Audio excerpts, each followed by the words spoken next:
열심히 일하고 열심히 사랑을 나누던 일본의 한 커플. 대기업 IT 회사를 취직했다는 남편 로타의 출근 뒤 행동이 이상합니다. 길거리를 배회하며 여러 집을 방문, 그리고는 다시 고층 빌딩으로 이동, 그리고 사랑스러운 남편의 모습으로 다시 귀가. 세상 성실해 보였던 이 남자, 놀랍게도 말도 안 되는 일을 벌이고 있었습니다. 이 일에 한 여성 사이코가 숨졌습니다. 대체 무슨 짓을 한 걸까요? 저는 이 이야기 결말을 여러분이 어떻게 생각하실지 궁금합니다.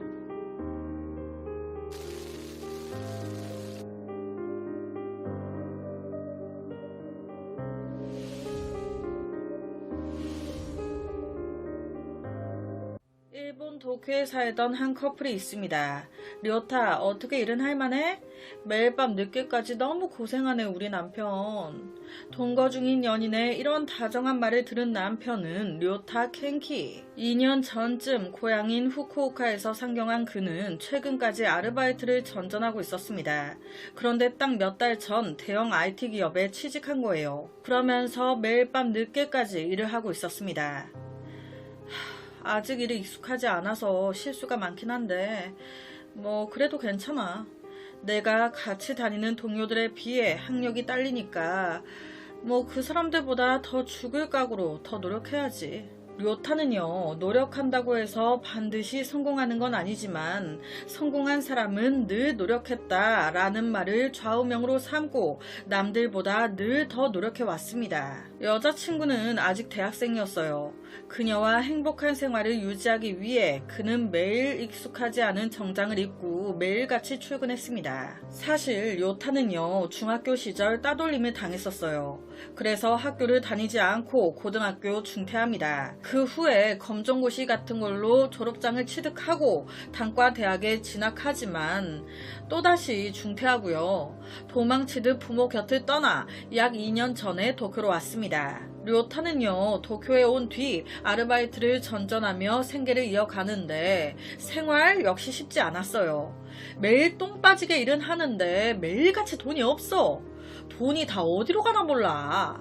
그렇다 보니 매일 자기 친구들이나 동료들 아르바이트 하던 가게에 선불 땡기고, 미안한데 나 2만원만 빌려주라. 10만원만 빌려주면 안 될까?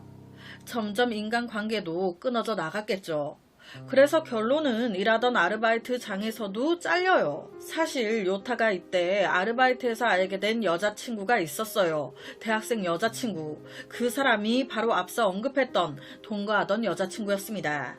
이런 상황에 그녀에게 버림받는 것 또한 어찌 보면 시간 문제였죠. 이런 궁지에 몰린 상황 때문인지 그는 도쿄에 온 지 약 2년이 지나던 무렵 갑자기 눈에 띄게 변하기 시작합니다. 자기야, 나 IT 기업에 취직했어. 이때 료타가 블로그를 하고 있었어요. 자기 블로그에 저 IT 기업에 취업했습니다. 축하해주세요. 저의 꿈은 본사, 영국으로 취업하는 겁니다. 응원해주세요. 이 취업 소식을 알린 글 이후로 그의 블로그는 온통 일 이야기로 가득 찹니다. 요새 일이 너무 빡세네요. 휴일도 다 반납하고 일만 하고 있습니다. 하지만 열심히 해야죠. 바쁘게 생활하면서도 주말에 그는 늘 여자친구와 함께 데이트하면서 시간을 보냈어요. 정말 이상적인 생활이죠. 남자친구는 좋은 회사에 다니고 돈도 잘 벌어 다정하기까지 해. 그날도 마찬가지였습니다. 자기야, 나 회사 다녀올게.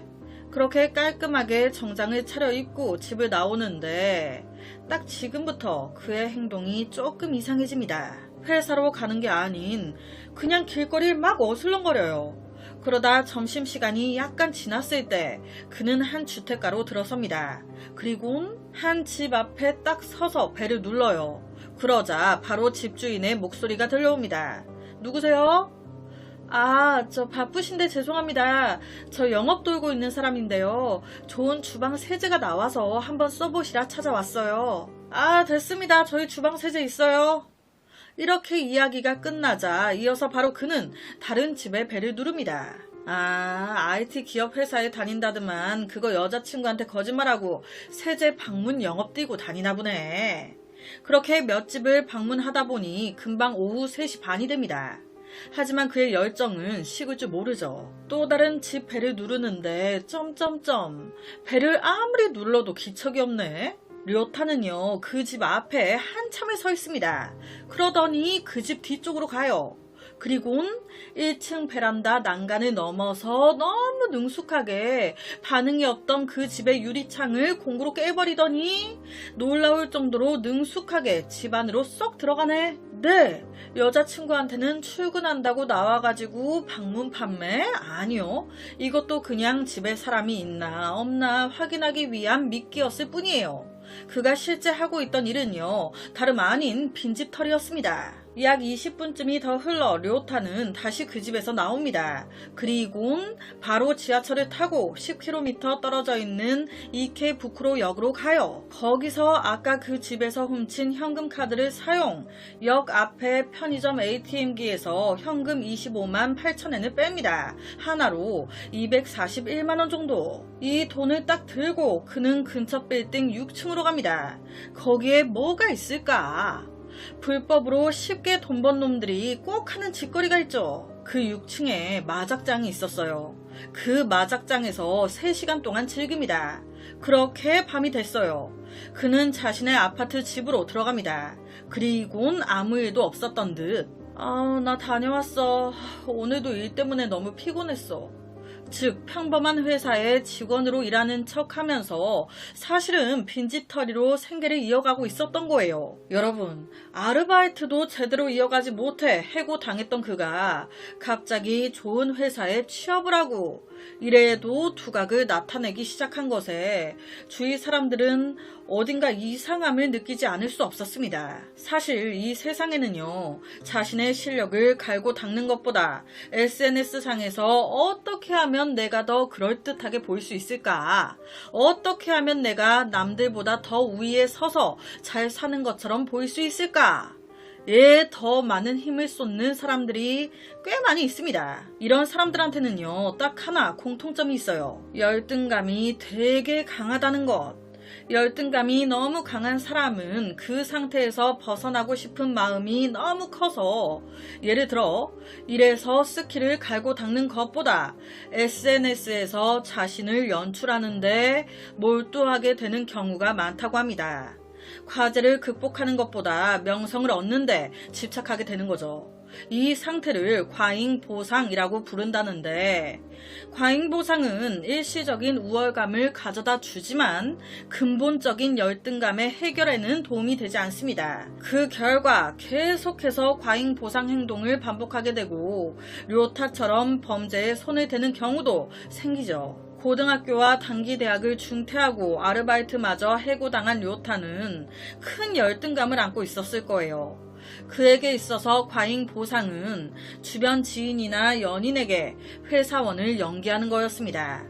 료타는 그 유능한 회사원을 연기하기 위해 2개월 동안 8건이나 되는 빈집털이를 반복했어요. 아침에는 정장을 입고 출근하는 척하면서 영업인인 것처럼 가장에 빈집털이가 가능해 보이는 집을 물색했고, 금품을 훔쳐 밤에 귀가해 마치 일을 하고 온 것처럼 행동하는 그런 나날을 반복함으로써 료타는 여자친구와의 행복한 동거 생활과 자신의 자존심을 아슬아슬하게 지키고 있었던 겁니다. 료타는 이때요, 쉽게 돈을 손에 넣을 수 있는 빈집털이의 늪에 완전히 빠져 있었어요. 와, 저는 이 삶도 너무 피곤할 것 같아요. 여튼 2012년 11월 21일 일본 도쿄에 살던 30대 남성은 막 퇴근해 기분 좋게 집에 들어와 바로 사랑하는 아내를 막 불렀습니다. 자기야, 나왔어. 하지만 평소 같으면 자기야, 수고했어 라고 바로 나왔을 아내가 아무런 대답이 없어.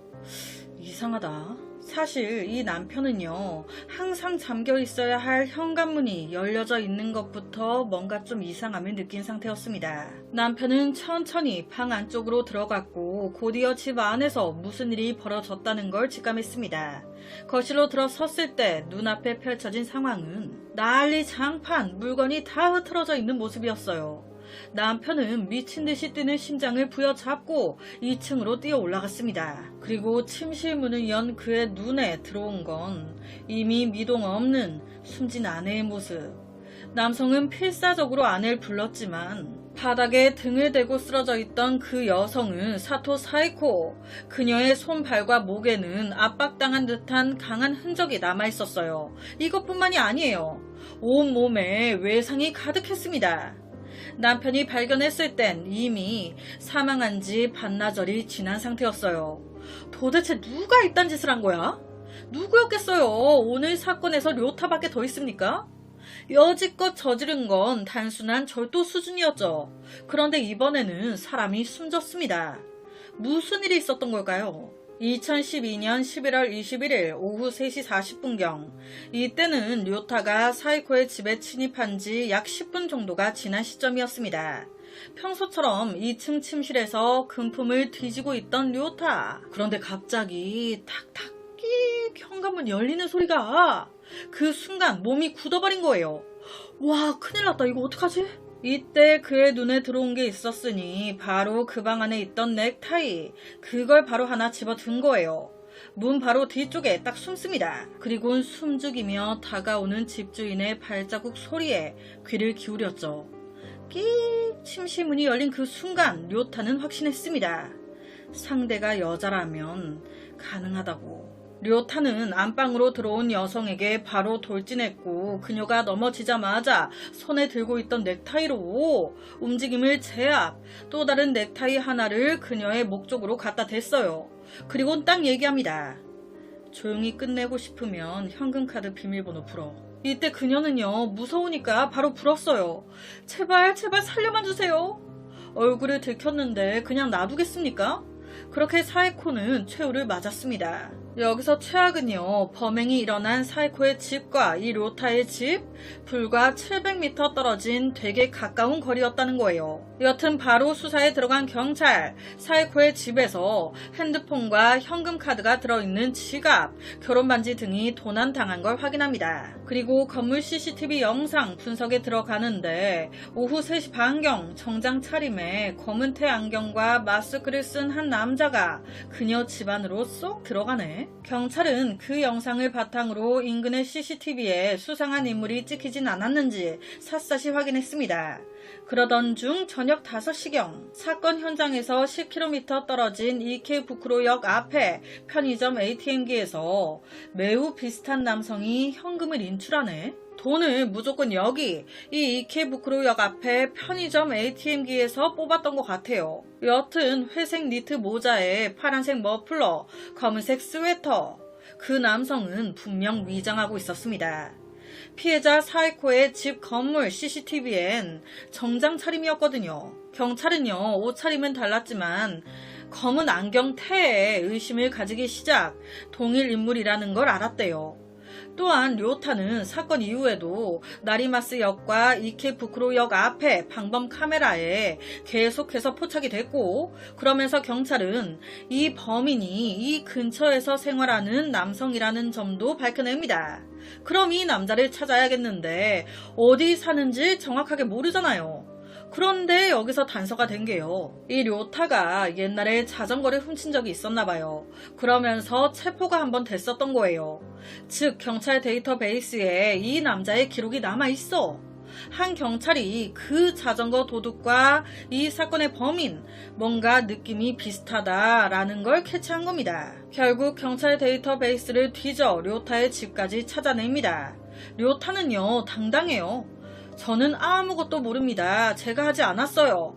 범행을 딱 잡아뗍니다. 하지만 CCTV에 네가 떡하니 찍혀 있는데 얘가 무슨 말을 하는 거야? 야, 정신 차려. 거기다 료타의 자택에서 가죽 구두 하나가 나오는데 피해자 사이코의 집에 찍혀 있던 발자국과 일치하네. 여기서 결정적인 거, 그 가죽 구두 바닥에서 왜 사이코의 피가 나오니? 이게 말이 안 되잖아요. 야, 그만 삐대라. 이 외에도 경찰은 2달 동안 주변에서 빈번하게 발생했던 빈집 털이에도 주목했습니다. 료타의 발자국은 사건 일주일 전에 빈집 털이가 있었던 아파트에서도 발견됐고, 그러면서 연쇄적으로 8건의 빈집 털이가 그의 소행임이 밝혀졌어요. 지인이나 연인에게 유능한 회사원인 척 보이기 위해 빈집 털이를 반복했던 료타. 그러나 체포 당시에 그는 아파트 월세 52,000엔을 체납하고 있었습니다. 하나로 약 48만원 정도. 이거를 못 내고 있었던 거예요. 비열한 방법으로 돈을 손에 넣었지만 결국 그의 생활 전혀 달라지지 않았던 거죠. 계속해 돈에 쪼들려 살고 있었어. 나쁜 짓으로 얻은 돈, 노력하지 않고 손에 넣은 돈은 금방 사라지는 것 같지 않나요? 그 돈에는 감사함이 없으니까 더 그냥 막 감흥 없이 막 쓰게 되는 거죠. 1년 뒤 료타에게 내려진 판결은 평생 감옥에서 썩어라. 판사는 쉽게 돈을 얻기 위해 빈집털이를 반복하며 결국 강도살인까지 저지른 범행 수법은 극히 잔혹하고 남겨진 사람들의 슬픔은 이루 말할 수가 없다. 료타가 경찰에 연행된 바로 그날 그와 함께 살던 여자 대학생 연인도 경찰 차량에 태워져 말없이 그 아파트를 떠났습니다. 여기서 이게 좀 궁금하실 분들 계실 것 같아요.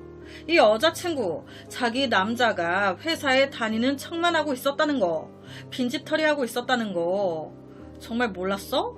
공범 아니야? 보도에 따르면 이 여자친구는요, 료타가 빈집털이 하고 있었다는 거 몰랐대요. 하지만 그가 회사에서 일하지 않고 있다는 건 어렴풋이 눈치채고 있었다고 합니다. 아무리 좋은 모습을 보이려고 체면을 꾸며도 진실이 아니기에 뭔가 약간 허술한 점이 보이기 마련이죠. 여러분은 자신의 능력이나 공적을 필요 이상으로 크게 보이려고 한 적 있나요?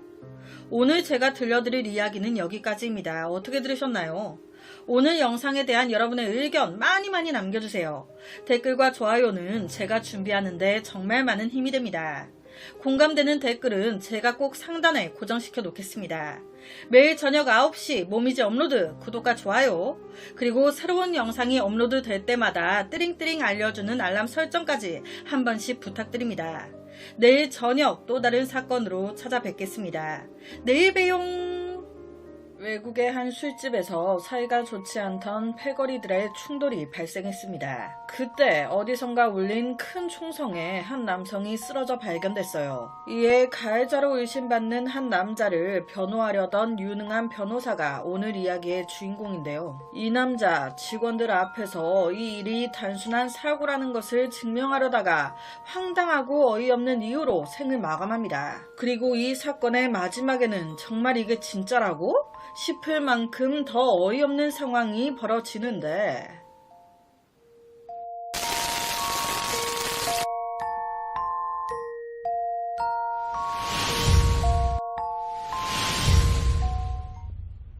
1870년 12월 24일 밤 크리스마스 이브에 미국 오하이오주의 한 술집에서 4명의 술에 취한 남자들이 한 테이블에 둘러앉아 큰 소리로 떠들며 카드를 하고 있었습니다. 그렇게 어느 정도의 시간이 흘렀을까요? 분위기가 한창 무르익었을 때 갑자기 술집 문이 쾅 열리면서 5명의 남자들이 우르르 술집으로 들어옵니다. 그런데 이게 분위기가 기존 카드하고 있던 4명 무리와 새로 들어온 5남자 무리 서로 사이가 안 좋은 것 같아.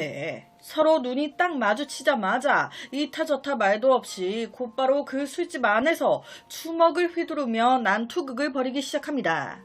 그렇게 또 얼마나 시간이 지났을까요? 양측의 싸움이 점점 치열해질 무렵 갑자기 술집 안 어딘가에서 빵! 둔탁한 폭음이 울려 퍼집니다. 약간 총소리 같았어요. 이 소리에 현장에 있던 모든 사람들이 멍해져 상황 파악한다고 이리저리 서로를 쳐다보는데, 이때 밀스라는 남자가 자신의 주머니에서 권총을 꺼냅니다. 그런데 문제는 이 남자 몸을 비틀비틀 거리면서 주머니에서 총을 꺼내는데 그 총을 제대로 들지도 못해. 비틀거리다가 천장 허공에 빵빵 2발을 쏜 뒤 그대로 바닥에 꼬꾸라졌습니다. 이 상황에 현장에 있던 사람들 모두 놀래 우르르 도망갔어요. 사건 후 법의학자는 밀스의 사망 원인이 복부에 난 총상 때문이라고 판정했습니다.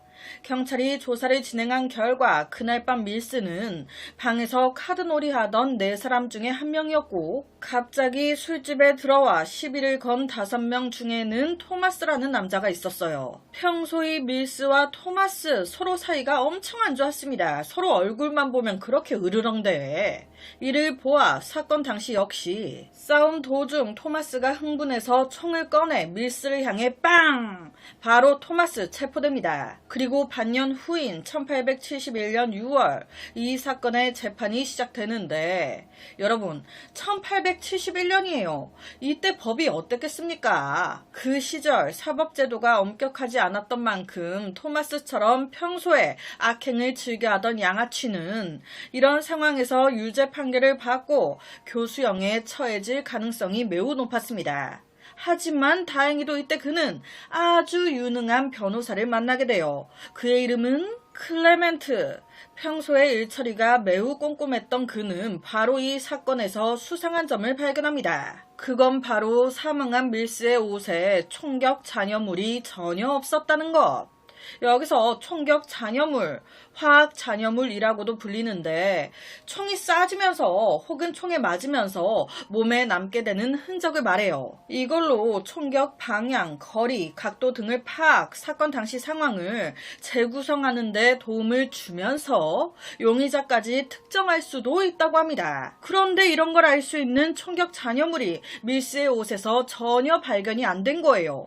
이건 뭘 말하고 있는 걸까요? 좀 더 정확히 확인하기 위해 클레멘트는 일부러 사건 당일 사용된 권총과 똑같은 권총을 가져와 바닥에 천 조각을 하나 펼쳐놓고 그 천을 향해 2발을 쐈습니다. 빵빵!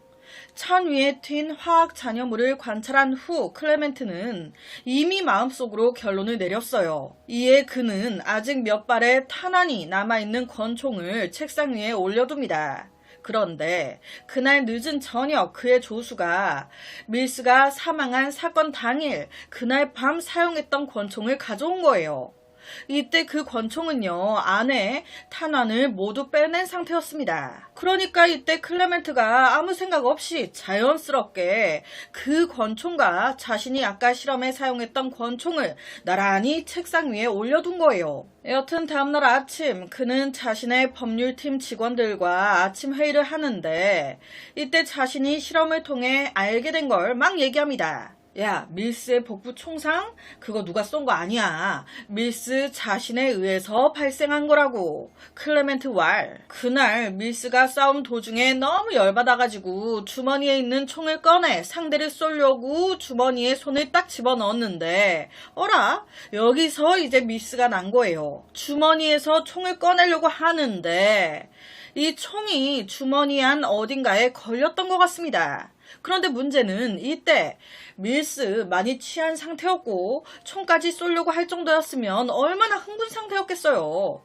그러니까 총을 꺼내려고 주머니에 손을 넣었는데 이게 어디에 걸린 건지 안 나와. 아유 이게 왜 이래? 그러니까 급한 마음에 막 만지다가 빵! 주머니 안에서 방아쇠를 당긴 거예요. 그런데 앞불싸 그때 딱 내 총구가 내 배를 향하고 있었네. 그렇게 비극이 발생한 거라는 겁니다. 즉 살인이 아닌 이건 사고사다. 클레멘트는 이런 자신의 추론을 직원들에게 막 흥분해 말하면서 야, 내 말 믿기 힘들어? 하지만 이게 진실이야. 내가 보여줄게. 라며 책상 위에 있던 총을 집어듭니다. 자, 잘 봐. 이렇게 당시에 밀스가 주머니에 이제 딱 손을 집어넣었는데 빵! 응? 진짜 쾅 하는 폭음이 순간 현장에 있던 직원들 모두 멍해졌습니다. 아니 그냥 재현해서 보여주신다는 거 아니었어? 지금 이게 무슨 상황이야? 이때 클레멘트 자신이 집은 총, 빈 총이라고 생각했어요. 하지만 아니요. 불행하게도 실험할 때 몇 발의 탄환이 남아있던 총을 골랐던 겁니다. 곧바로 그는 병원으로 옮겨졌어요. 의사는요 여러 수술을 시도하면서 그를 구하기 위해 총알을 꺼내려고 했습니다. 하지만 그 총알이 그의 방광에 들어가 버리면서 의사가 복강 안에서 아무리 찾아도 찾을 수 없었고 결국 총알을 못 꺼냈대요. 12시간이 지난 후 클레멘트는 과다출혈과 복막염으로 사망했습니다. 이 무슨 상황이야? 하지만 다행히도 그가 목숨을 걸고 보여준 시연은 헛되진 않았어요. 며칠 뒤 열린 재판에서 그의 한 보조 변호사가 법정에서 이 논리를 성공적으로 설명해 피고인 토마스를 무죄로 만들었습니다. 하지만 이 사건은 이게 끝이 아니에요. 며칠 후 클레멘트의 성대한 장례식이 열렸습니다. 그 자리에서 많은 사람들이 그의 이 기이한 죽음에 대해 얘기했죠. 그런데 그 과정에서 한 남자가 자기 친구한테 야, 너 클레멘트가 어떻게 죽었는지 들었어? 나 듣고 완전 놀랬잖아. 살다 어떻게 그렇게 죽을 수가 있냐?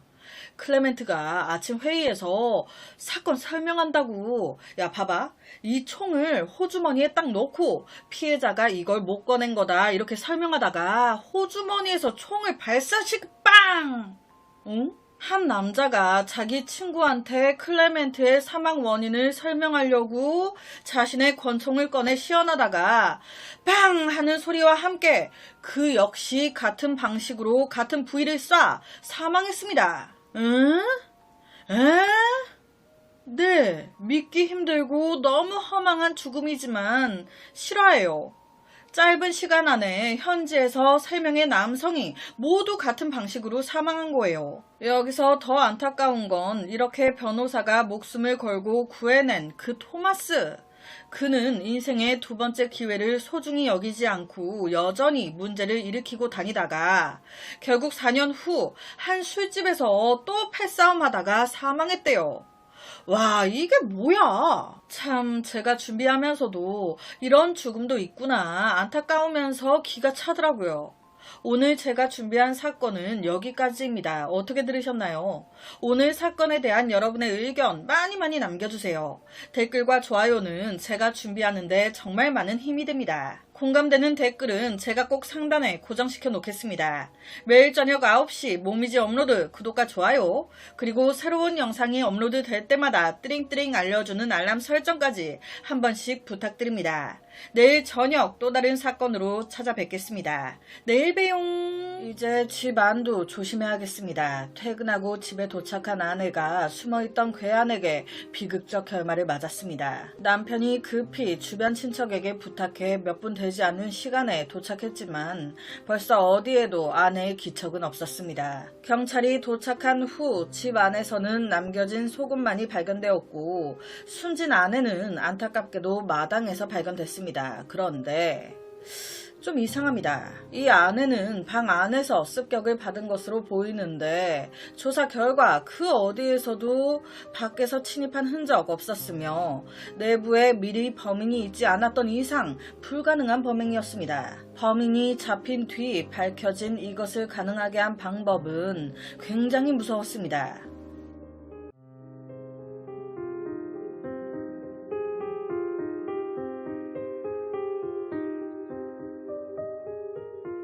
중국 허베이성 창저우시에 살던 28살 시장과 그의 아내 추이링은 결혼한 지 4년이 넘은 슬아의 소중한 딸 한 명을 키우고 있던 그냥 평범한 부부였습니다. 경제적인 이유로 남편 시장은 오랫동안 텐진에서 일하며 생계를 꾸렸고 추이링은 혼자 고향에 남아 생활했어요. 비록 큰 부귀 영화를 누리진 못했지만 시장은 뛰어난 용접 기술을 바탕으로 일했고 아내 또한 한 식당에서 성실하게 일했습니다. 맞벌이. 그렇다 보니 이 두 사람의 생활은 그럭저럭 넉넉한 편이었죠. 그러던 2014년 밤 시장은 평소처럼 아내 추이링과 통화를 하고 있었습니다. 자기야, 나 이제 집에 도착했어. 아, 침대에 누우니까 이제야 살겠네. 자기도 오늘 하루 고생했어? 이렇게 서로 다정하게 대화를 나누는데 갑자기 그리곤 점점점 아내 비명소리가. 갑작스러운 소리에 남편 시장, 여보 왜 그래? 넘어졌어? 뭐야 여보 괜찮아? 그런데 아무런 대답은 없고 전화기 너머로 아내의 비명소리만 계속해서 들려. 그 소리는 점점 작아지더니 어느 순간 아무 소리도 들리지 않습니다. 뭐지? 뭐야 지금? 남편 너무 놀랬겠죠.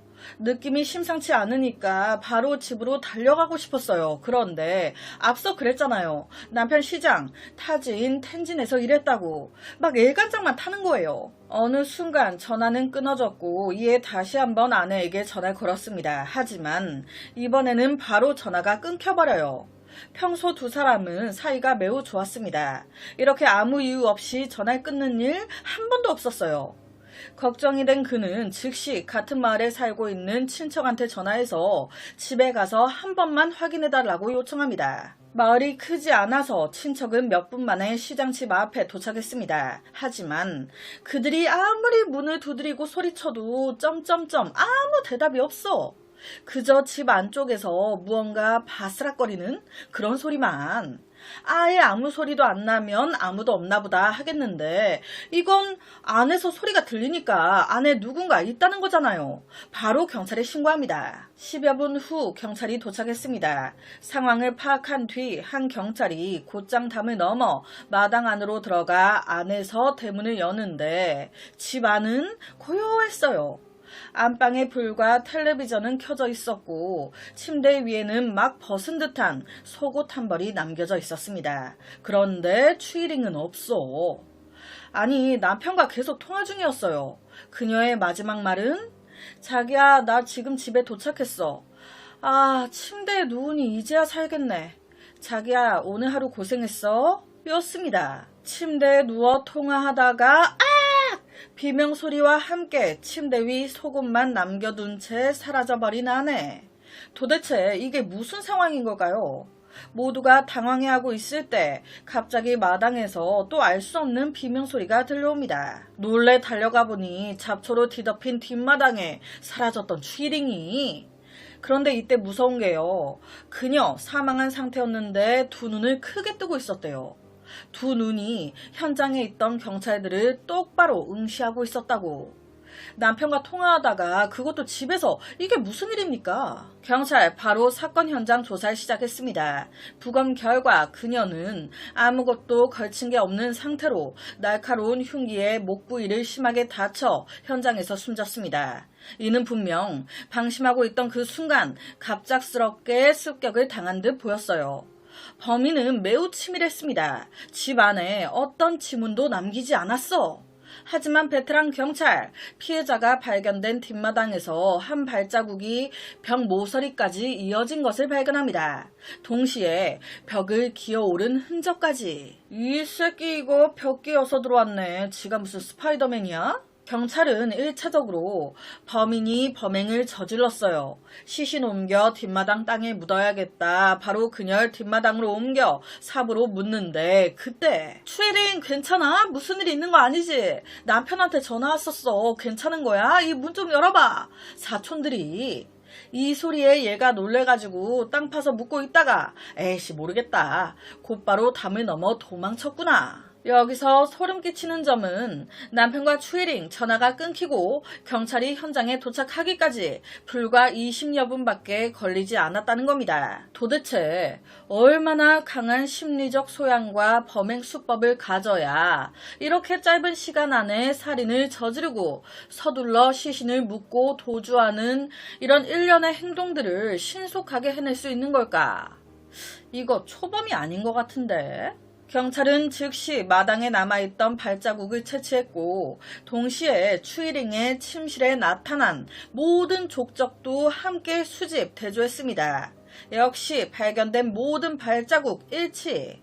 흔적 분석에 따르면 범인은 체격이 중간보다 약간 마른 편의 남성으로 운동화를 신고 있었습니다. 그는 침실에서 범행을 저지른 후 추이링을 뒷마당으로 끌고 가 현장에서 바로 묻으려고 했던 것으로 보입니다. 하지만 그렇다기엔 또 하나 의문점이 생깁니다. 사건 발생 당시 추이링의 집 대문 잠겨 있었어요. 집 안에도 외부인이 침입한 흔적 전혀 없었습니다. 그녀는 분명 혼자 집에 돌아왔는데 범인은 어떻게 집 안으로 들어가 그녀를 살해할 수 있었던 걸까? 이때 경찰은 주방 칼꽂이에서 식칼 한 자루가 사라진 것을 발견했습니다. 바로 그 식칼이 범인이 추이링을 살해하는 데 사용한 흉기였어요. 이 식칼만 찾아내면 이 사건의 미스테리 거의 풀릴 수 있지 않을까? 이런 상황에 남편 쉬징 일이 손에 잡히겠습니까? 바로 집으로 돌아왔고 아내의 사망 소식을 듣자마자 그는 충격에 무릎이 풀려 거의 서 있기도 힘들었습니다. 분명 어젯밤만 해도 우리 둘 함께 미래를 계획하고 있었는데 오늘 나 혼자 남아버렸어. 이제 겨우 3살인 딸은 아직 다 자라지도 못했는데. 가히 가족들의 슬픔 상상할 수도 없죠. 피해자 가족을 위로하기 위해 경찰은 즉시 더 많은 인력을 투입해 정밀 수색에 들어갔습니다. 그리고 동시에 추이링이 일하던 식당에 CCTV 영상 확인 들어가요. 밤 10시경 식당에 손님 한 테이블이 식사를 하고 있습니다. 그 옆 추이링이 핸드폰을 보며 기다리고 있는데요. 얼마 후 손님이 식사를 마치고 떠났고 추이링은 동료와 함께 테이블을 정리했습니다. 그리고 밤 10시 23분경 그녀는 옷을 갈아입고 오토바이를 타고 식당을 떠났어요. 이 시간 동안 누군가 그녀를 뒤따르거나 수상한 행동을 하는 사람 없었습니다. 또한 남편 시장 말에 따르면 아내가 집에 돌아온 후에도 두 사람이 계속 통화를 했다는 거예요. 그때까지도 집안에 누군가가 함께 들어왔다던가 친척이 집에 들른 일도 없었습니다. 그녀가 스스로 문을 열어준 것도 없었어요. 그런데 습격을 당했습니다. 그렇다면 범인의 범행 동기는 뭘까? 강도? 돈이 목적이었나? 하지만 추이링의 가방에 있던 현금과 은행 카드 모두 멀쩡했습니다. 그렇다면 성적인 목적? 하지만 그녀의 몸엔 성범죄의 흔적 없었어요. 그렇다면 원한? 혹시 치정? 하지만 이것도 동료들 말에 따르면 추이링 평소에 모두와 사이가 좋았다고. 남편 시강 또한 마찬가지예요. 두 사람 다 내연 관계에 불륜 전혀 없었습니다. 그럼 또 하나의 의문점, 범인은 왜 피해자가 남편과 통화하고 있을 때 범행을 저질렀던 걸까? 범인 입장에선 전화를 안 하고 있을 때 저지르는 게 안정적인 건데 왜? 범행을 저지르고 도주하기까지 범인은 불과 20여 분밖에 걸리지 않았습니다. 시간이 이렇게 촉박했기 때문에 그는 현장을 깨끗하게 정리할 틈이 없었을 가능성이 높아요. 즉 사건의 실마리 아직 추이링의 집 안에 남겨져 있을 가능성이 높다.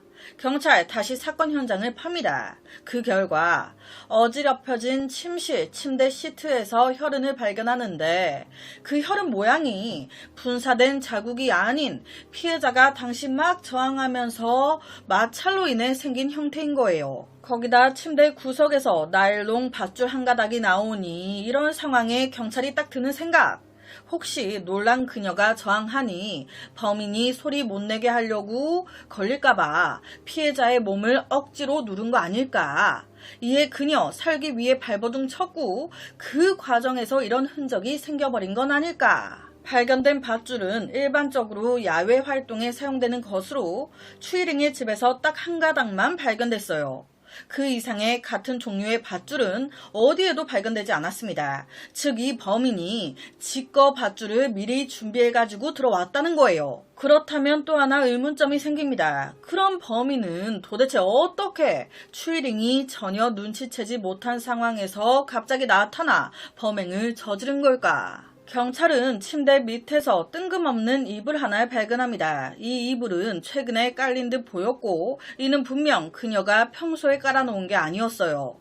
남편 시장 역시 며칠 전 집에 있던 아이를 이미 할머니 집에 보냈다고. 즉 아이가 깔아놓은 것도 아니라는 거예요. 이런 상황에 또 경찰이 드는 생각. 이 새끼 이거 추이링이 퇴근해 집에 들어오기 전에 이미 몰래 집안에 기어들어와 침대 밑에 숨어 있었네. 그럼 어떻게 들어왔을까? 경찰은 경찰견을 동원해 용의자의 도주 경로를 추적하기 시작했습니다. 분석에 따르면 범인은 먼저 피해자 집에서 도망친 뒤에 철도 선로를 따라 북쪽으로 이동한 것으로 보였습니다.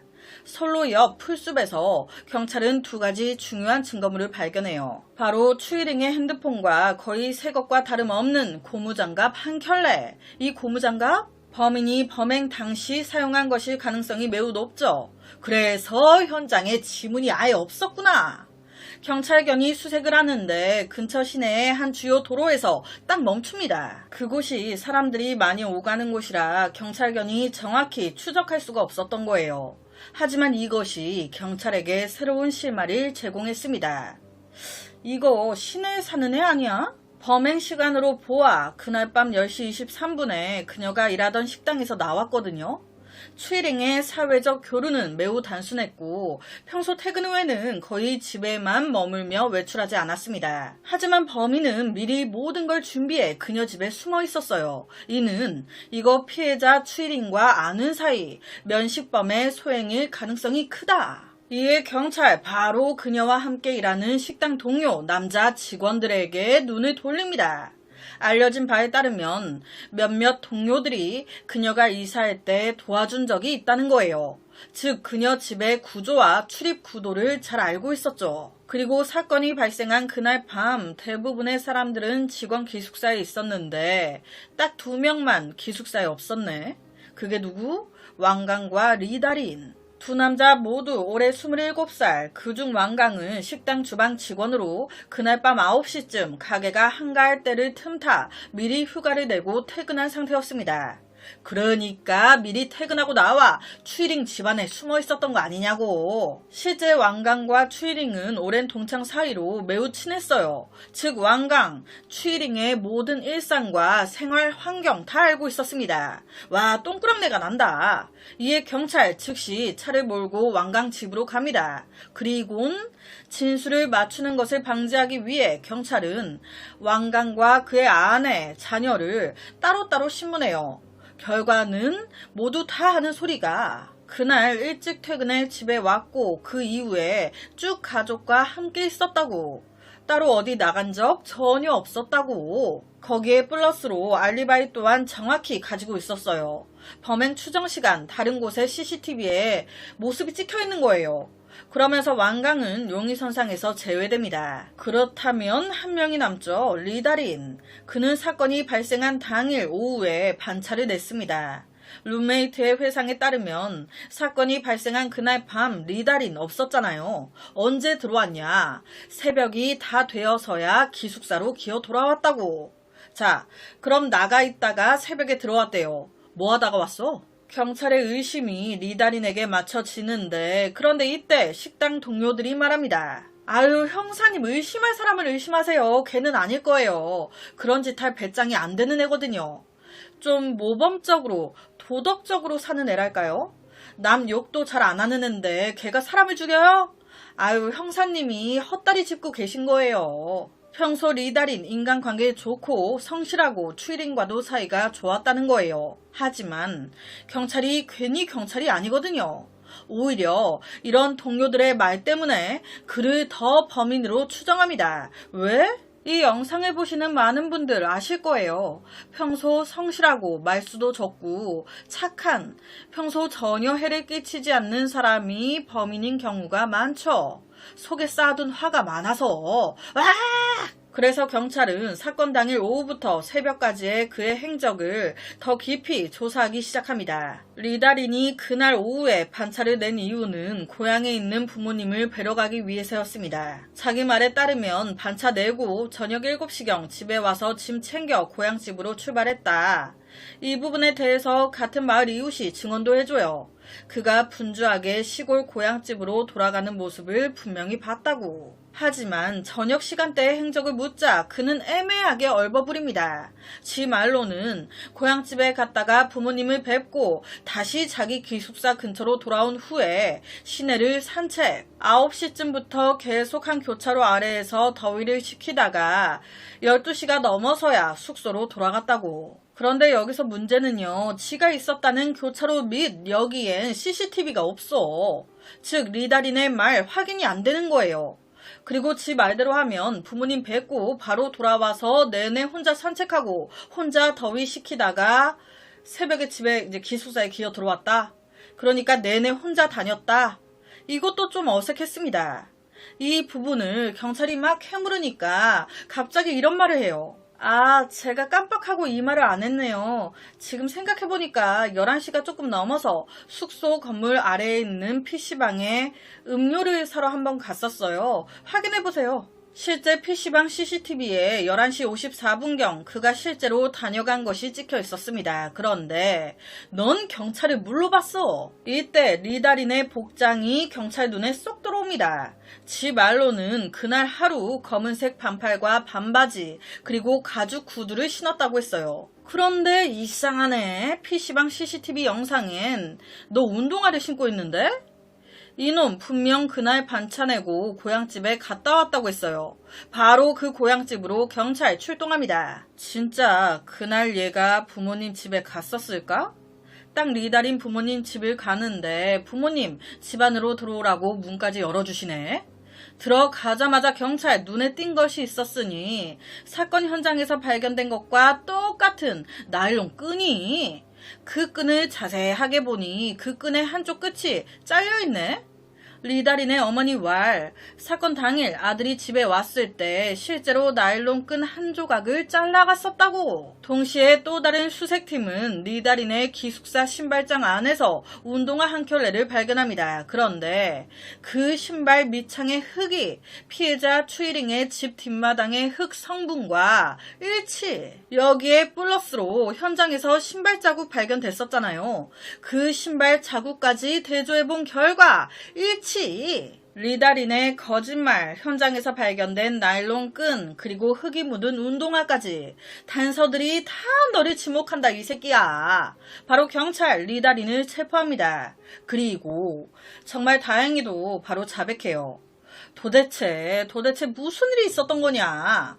죽은 자는 말이 없다고. 산자 악마의 말은 이렇습니다. 사건 당일 오전 같이 식당에서 일을 하는데 우연히 추이링의 가방에 있는 1,000위안의 현금을 보게 된 거예요.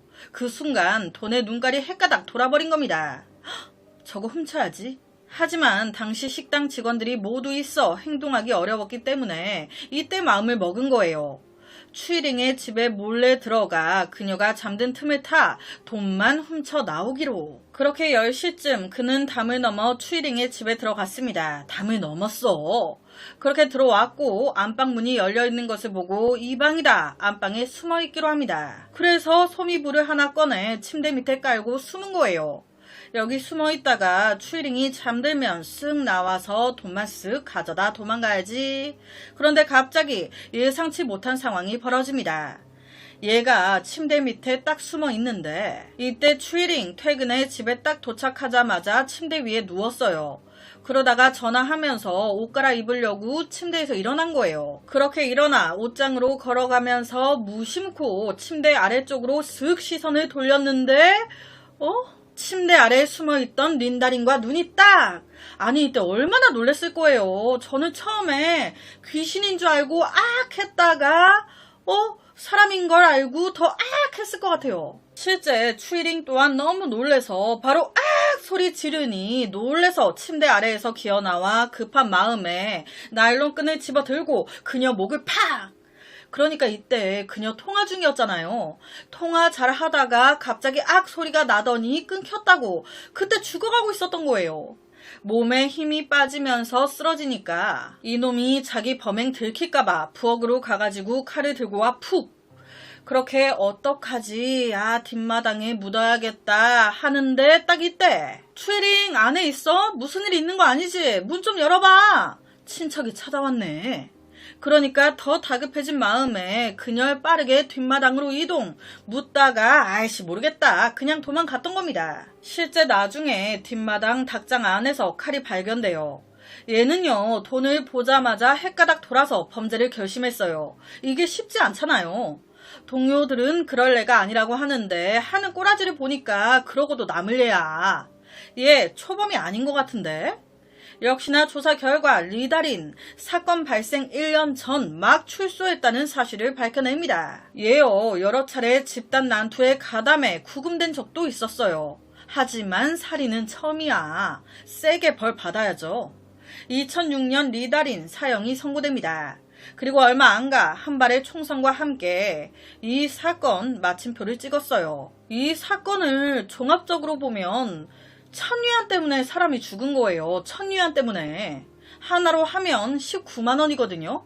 이거 욕심나서 몰래 기어 들어가가지고 무고한 한 여자를 죽이고 결론은 지도 죽은 거 아니에요. 사람의 마음은 복잡해서 겉모습이 진실과 일치하는 경우는 거의 없다고 합니다. 진정으로 두려운 존재는 밤길에 낯선 사람이 아닌 오히려 가장 안전하고 가장 익숙하다고 믿었던 바로 그 가까운 사람일지도 모른다고. 오늘 제가 준비한 사건은 여기까지입니다. 어떻게 들으셨나요? 오늘 사건에 대한 여러분의 의견 많이 남겨주세요. 댓글과 좋아요는 제가 준비하는데 정말 많은 힘이 됩니다. 공감되는 댓글은 제가 꼭 상단에 고정시켜 놓겠습니다. 매일 저녁 9시 모미지 업로드 구독과 좋아요, 그리고 새로운 영상이 업로드 될 때마다 띠링띠링 알려주는 알람 설정까지 한 번씩 부탁드립니다. 내일 저녁 또 다른 사건으로 찾아뵙겠습니다. 내일 봬용. 아르바이트를 하던 한 여성이 흔적도 없이 사라졌습니다. 전날 친구들을 만나 바에서 놀았다는 제보를 받아 위치를 추적. 그녀의 위치는 어느 한 남성의 집으로 밝혀졌습니다. 애인의 집일 거라 생각했던 모두의 생각을 뒤엎고 이곳은 일면식도 없는 낯선 남자의 집. 그녀는 그곳에 있었습니다. 근처에서 잡힌 남성은 법정에서 마치 비웃기라도 하듯 자신이 한 짓을 재현했는데 그 당시의 한 행동은 사람이라면 도저히 할 수 없는 수준이었습니다.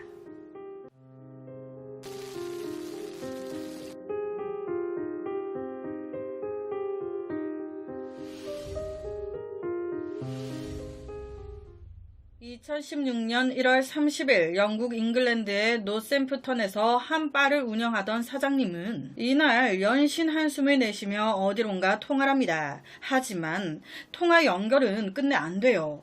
사장님이 애타게 전화를 걸던 사람은 바로 그의 아르바이트생 인디아가 이날 무단 결근을 한 거예요. 한 번도 지각도 안 하던 앤데 연락도 없이 출근도 안 하고 전화도 안 받고. 여기서 인디아는요, 바에서 아르바이트를 하고 있긴 했지만 곧 9급 구조사로 일을 할 예정이었습니다.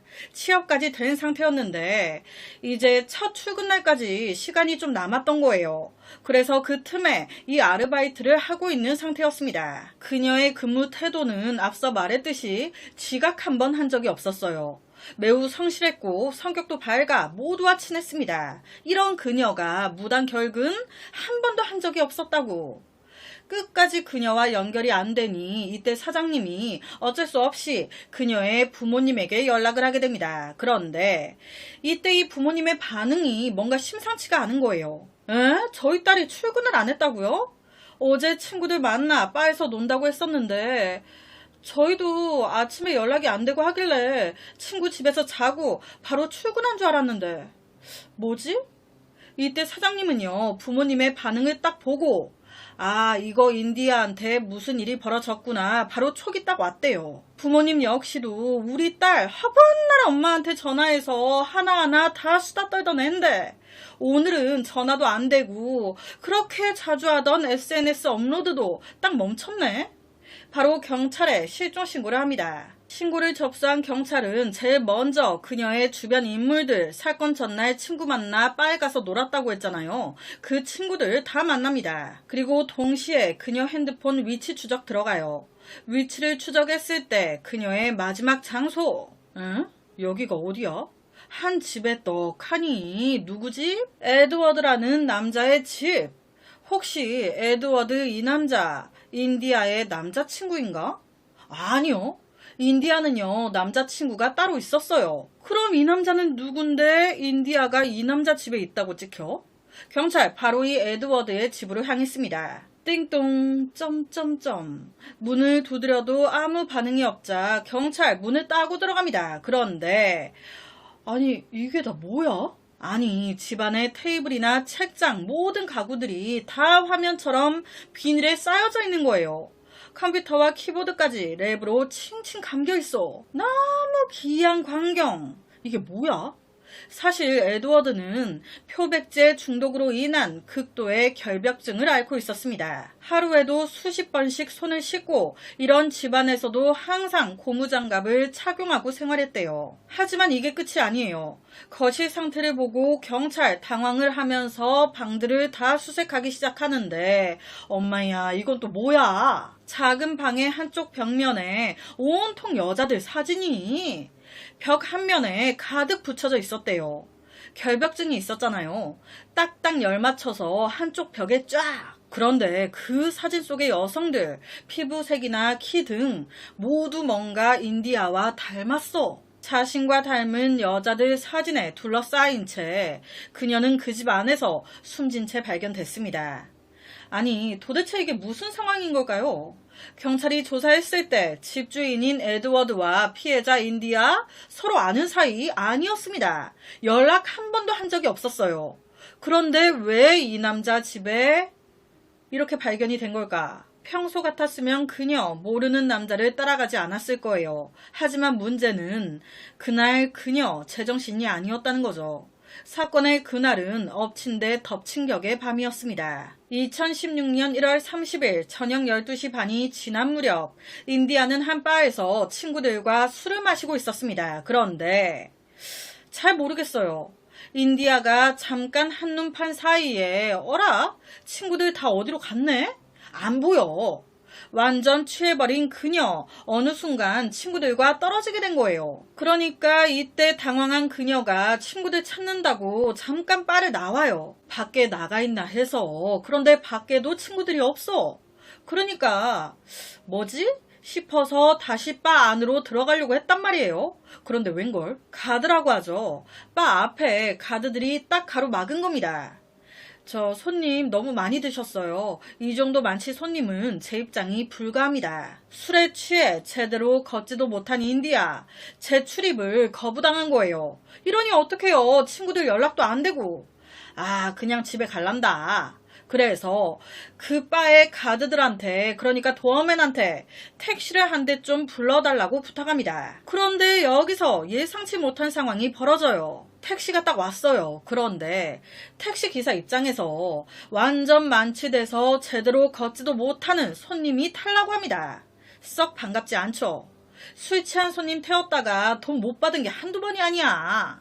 그러니까 이때 택시기사가 많이 취해 보이니까 요금 못 받을까봐 택시비를 선불로 달라 한 거예요. 하지만 여기서 인디아 얼마가 나올 줄 알고 선불로 줘요. 싫어요. 이렇게 되면서 결론은 인디아가 막 택시기사한테 소리소리 지르면서 안 탑니다. 그 후에 그녀 남자친구한테 연락해요. 그런데 아 진짜 이날이 재수 온팡지게 없는 날이었나 봐요. 남자친구도 연락이 안 돼. 친구도 남자친구도 택시 기사도 와 이거 어쩌나. 1월에 추운 밤하늘 아래 홀로 남겨진 채 바 벽에 기대 술 기운에 울고 있던 인디아. 이런 그녀에게 다가온 사람이 바로 에드워드였습니다. 저 무슨 일 있으세요? 왜 울고 있어요? 되게 걱정스러운 얼굴로 너무 선한 얼굴로 인디아는 술 기운에 처음 보는 남자 에드워드한테 자신의 모든 상황을 얘기합니다. 제가요 친구들 만나 술을 먹었는데요 샬라샬라 해서 저찌저찌 해서 저 집에 가고 싶은데 어떻게 해야 될지 모르겠어요. 이 모든 말을 들은 에드워드 아 그래요?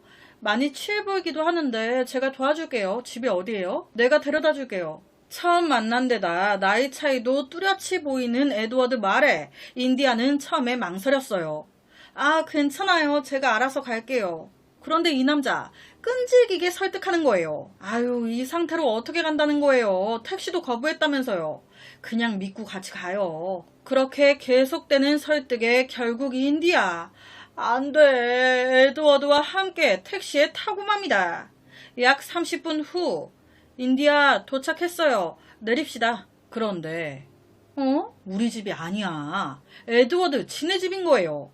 이때까지도 그녀는 자신이 이 남자 집 안에서 생을 마감하게 될 거라고는 꿈에도 상상도 못했겠죠. 사건 발생 후 경찰이 에드워드 집을 찾아갔었잖아요.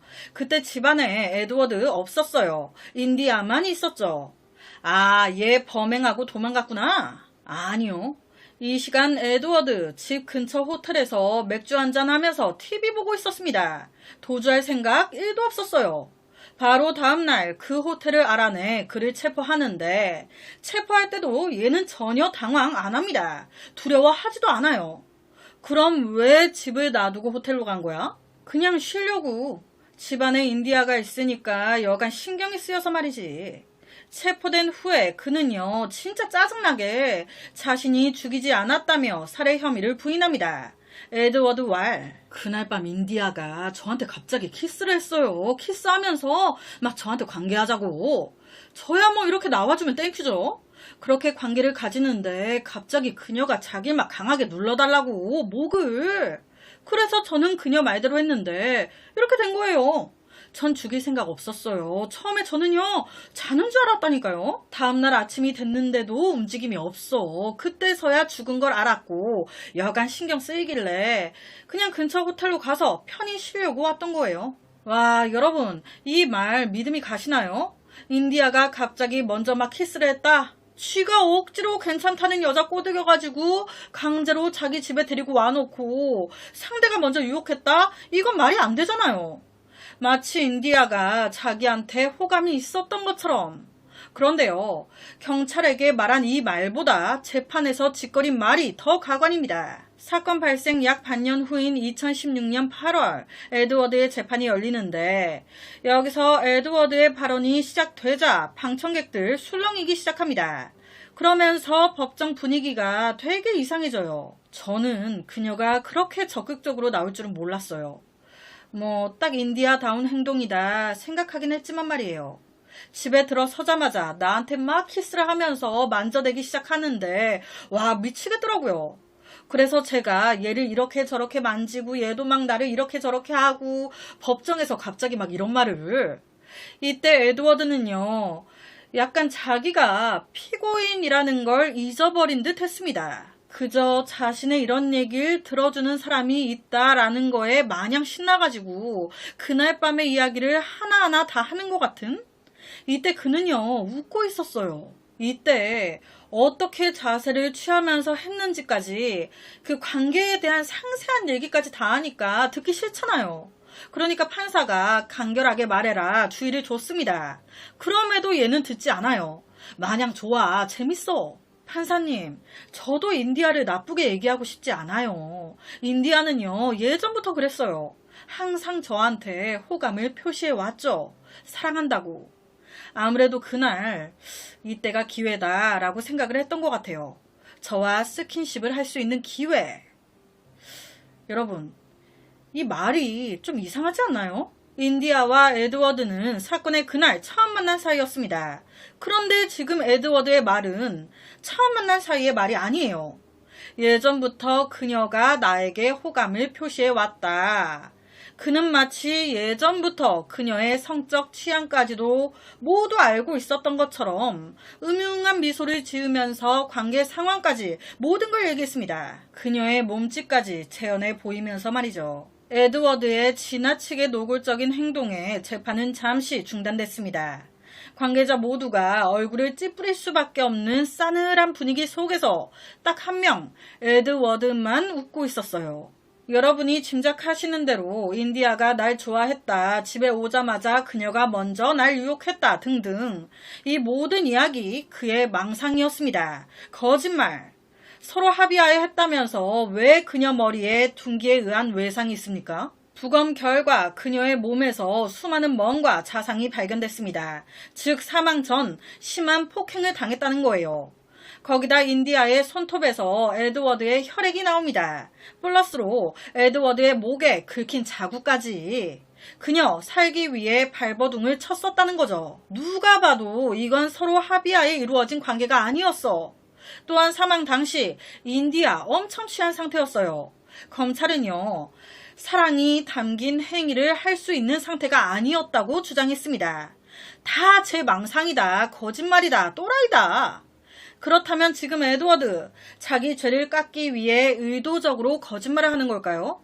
아니면 그냥 망상증, 병을 앓고 있는 남자인 걸까? 제가 앞서 이런 말을 했습니다. 그의 집 한쪽 벽면에 수많은 여성의 사진이 붙어 있었다고. 그 중에 한 명이 헤더 스튜어트 화이트라는 모델이었어요. 이 에드워드 왈. 저 사실 비밀인데 저 헤더와 사귀고 있습니다. 헤더가 유명 모델이라 비밀 연애하고 있어요. 이 말 진짜인 걸까요? 헤더가 직접 나서 해명합니다.